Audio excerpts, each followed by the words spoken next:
Hello everyone, welcome back to the channel. It's me here again, Mertz from Envy Rugby, and it's this weekend we are welcoming back the URC again, although probably just kind of one game. We have still got the Six Nations and everything going up. And how was that Ireland versus England game last weekend? But all of this and more coming up in just a minute.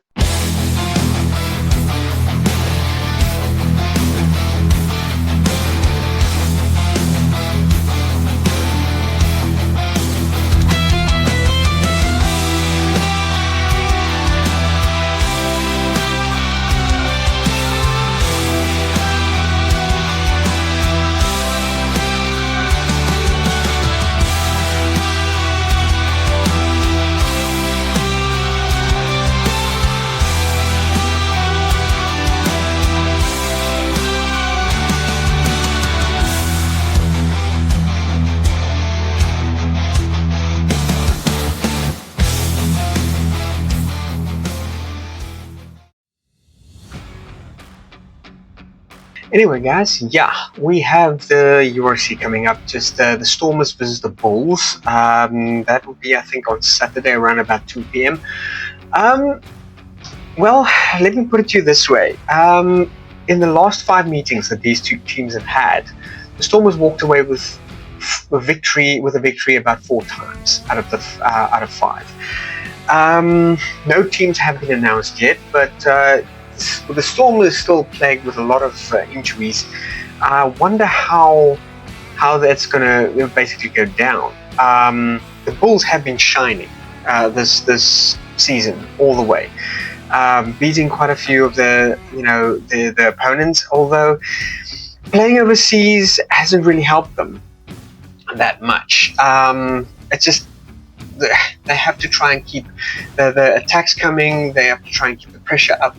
The Stormers seems to have a bit of difficulty with pressure from the opponents these days, always struggling to try and find kind of a foothold to mount some pressure and get the game going in their direction, but always seems to be coming up short these last couple of games.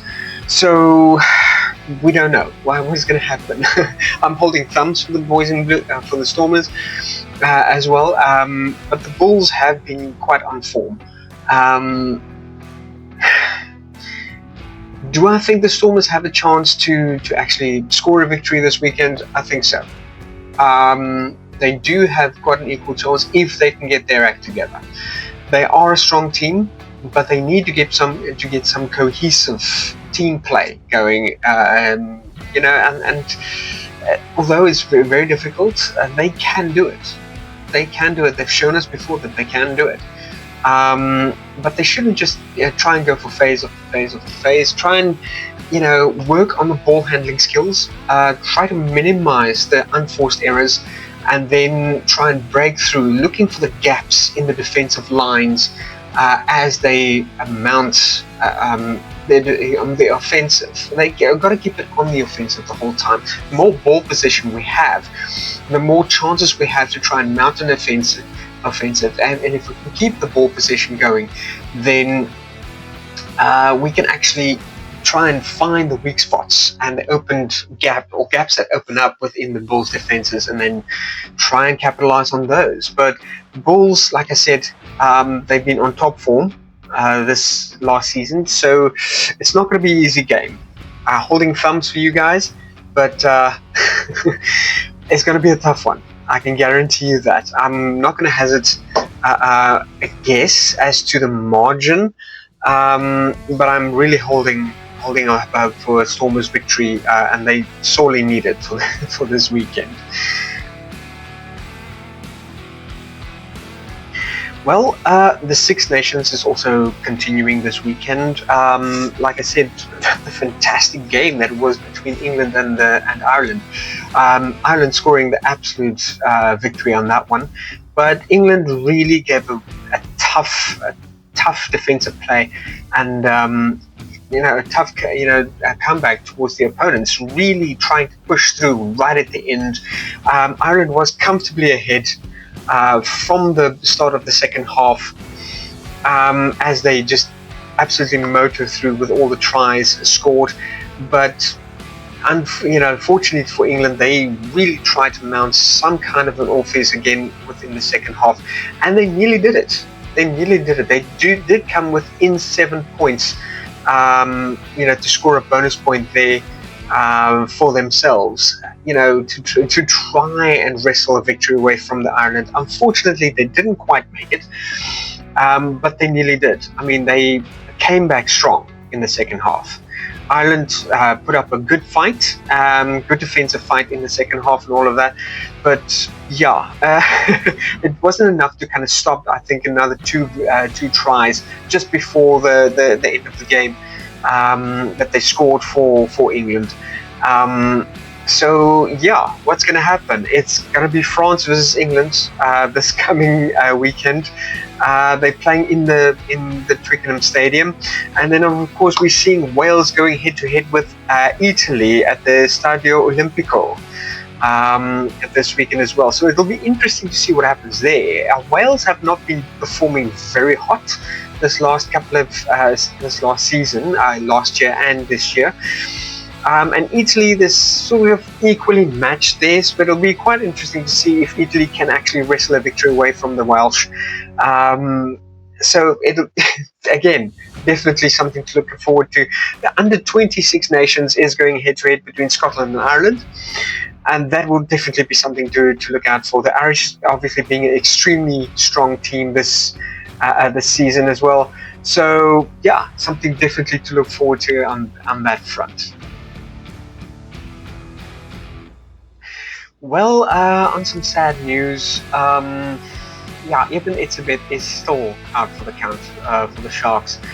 It seems like he has now suffered a relapse of symptoms, from the concussion he suffered from the last time, making him unavailable for the foreseeable future. And it's really tough on this young lad. He's been dying to get back onto the field, and obviously, supporting his team as the Sharks have been struggling a bit on the field, in the URC. With the latest victory, they did kind of move back up. Sharks at the moment occupying the 4th spot. Leinster still being first, Glasgow Warriors in second slot. But it is definitely a difficult one. To be off the field for so long, that kind of, it has its toll. It takes its toll on a player, as you have to work extra hard now when you come back into the fold to try and wrestle some, semblance of your performance back from being inactive for so long. And then another note, Mapimpi, not quite had the book thrown in. He has been handed a, I think, 4-game ban for the supposed or alleged eye rake on in the last game. It's what it is. I mean, I'm not quite convinced that it was an absolute eye rake. I didn't see his fingers going close to his eyes, but yeah, what can I say? It's the video footage was reviewed, and obviously the rugby boards felt that it was close enough to warrant a sanction on the fly-offs on the fly-off side. But yeah, that's just another loss, unfortunately, suffered for Proudtree's or Plumtree's boys there in black.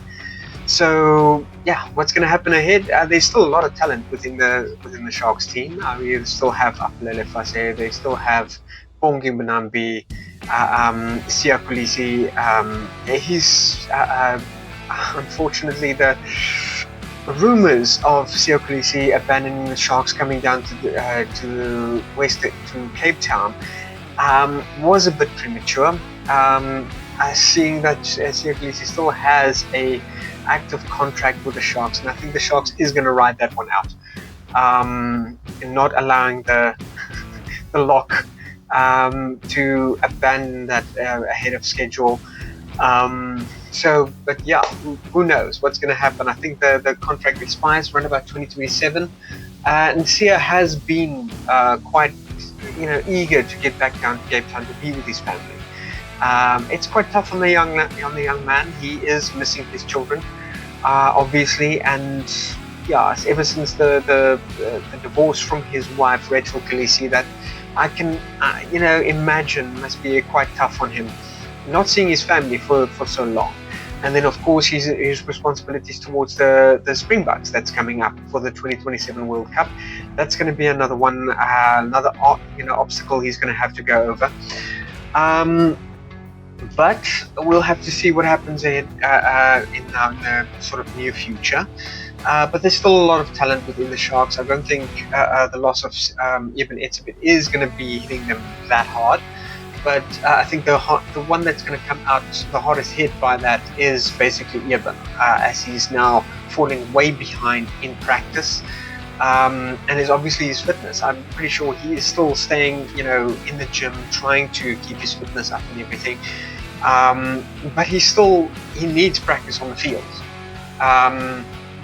It's like anything else. If you stop practicing, you are going to start progressing back. You are going to start degressing or digressing in your performance there. So you need to absolutely get back onto the field and everything. And at this point, with him relapsing on symptoms with his concussion, that probably might not be the best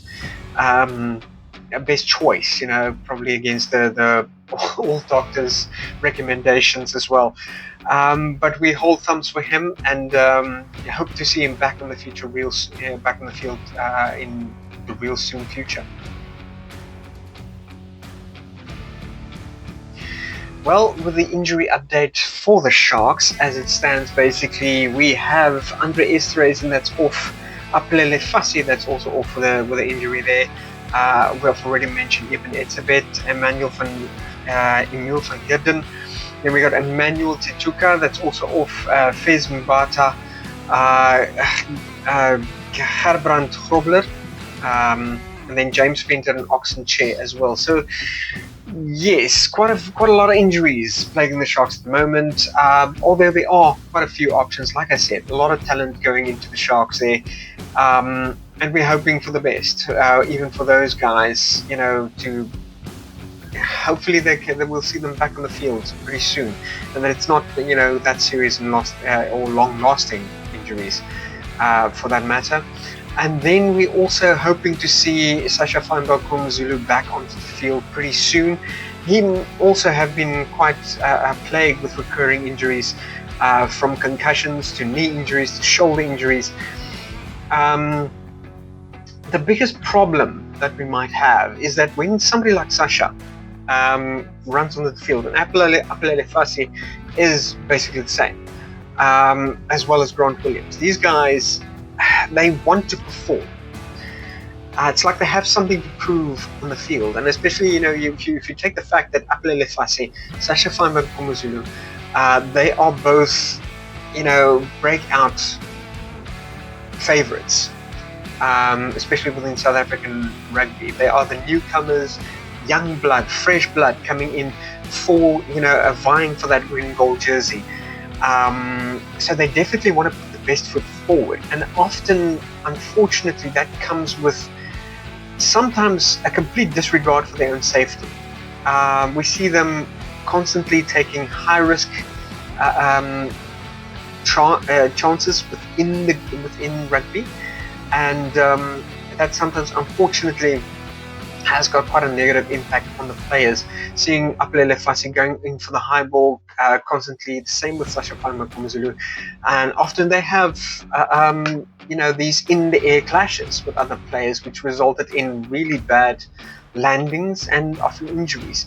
Sasha Zulu also having the no fear into going into forward clashes, into forward players really. It's sort of bringing to mind that whole scene of Kurtley Arnson trying to take on Steven Kutzhoff in a dead-on charge.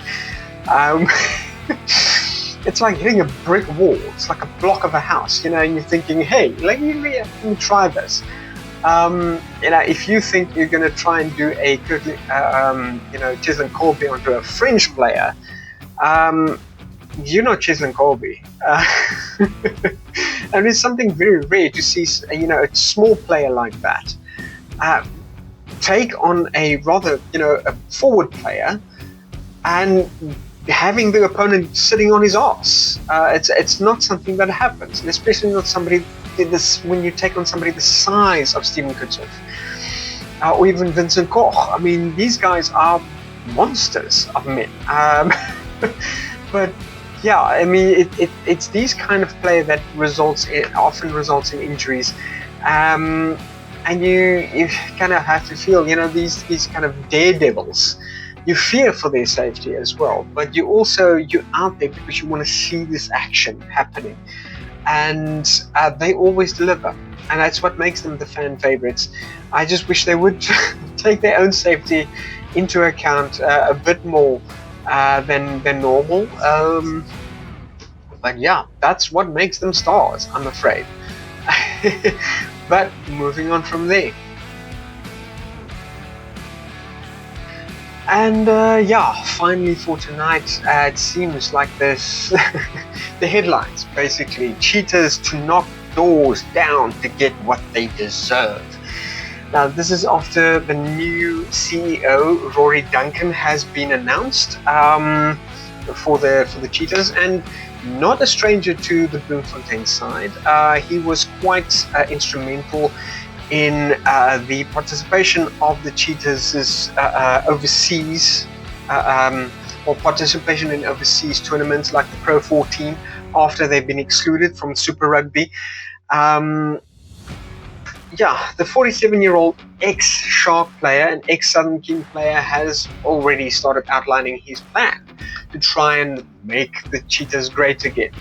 So we'll have to see what happens there. I mean, I've got a lot of respect for Rory Duncan, and I think he has got the potential to take the Sharks very far, but we'll have to see. I mean, like we said, the rugby changes the whole time as teams try to reinvent themselves. Now, we haven't seen yet what plan or vision Rory has for the cheaters, but I'm pretty excited and pretty curious to see what it would be. Holding thumbs to these boys in white, because they've got a lot of potential, just like the Stormers. Just in recent games, they've also had finding it very difficult to get like a cohesive team going to that side. So shall we see an improvement? It'll be definitely something interesting to see. But anyway, guys, moving on. This weekend is quite packed with some really interesting rugby. Like I already said, the Six Nations is going strong. So it's something to definitely look forward to. The PWR, we're having the Bristol Bears women's team, and then the Exeter Chiefs women's team going head-to-head. And then also the Sale Sharks women, and also Ealing Trafinders women going head-to-head on that one. That one has been postponed, I'm afraid. But then again, we also have in the Six Nations under 20, Scotland versus Ireland, and then also the Scots in the normal 15 men Six Nations. We have Scotland going head-to-head with Ireland again. So what are we going to see? James Lowe, Dan Sheehan, and we're going to see some really fantastic play by those boys again. I was quite impressed in the last game between them and England. They really pulled out some fantastic stops, absolutely brilliant tries by Dan Sheehan. Definitely something to look forward, guys. So please, guys, keep that bright fires lit, and always keep a cold one on hand as you go into this absolutely fantastic rugby weekend. And I'll definitely be looking forward to hearing from you guys. Give me your thoughts on the Stormers versus Bulls. Also, what do you think of Rory Duncan coming back to the Cheetahs, to the CEO of the Cheetahs Club? And of course, the Six Nations. What do you think is going to happen there? Between Scotland and Ireland, that'll be quite interesting to hear what you guys think of that matchup. Will the Irish still, keep on, their absolute fantastic winning streak, or will the Scots, give the Irishmen a 1-4? And then also, let me know what you think. Mapimpi, his suspension, do you think it's justified? Are you also having some reservations about that? Also, what do you think of Eben and Mapimpi? Are you hoping to see the big man back on the field pretty soon? Give me your thoughts on Sasha Kumazulu, and then obviously what you think the Stormers might be facing in the Bulls, and how could they improve their game? Also, the Cheetahs, what do you think Rory Duncan has got up his sleeve for those guys? Leave me your like and subscribe, and all your comments in the comments field, please. Also, encourage your friends and family to join us here, and giving us some lively debate and conversation on this channel. Thank you very much for watching, guys, and as per usual, take care of yourselves and your loved ones. Peace out.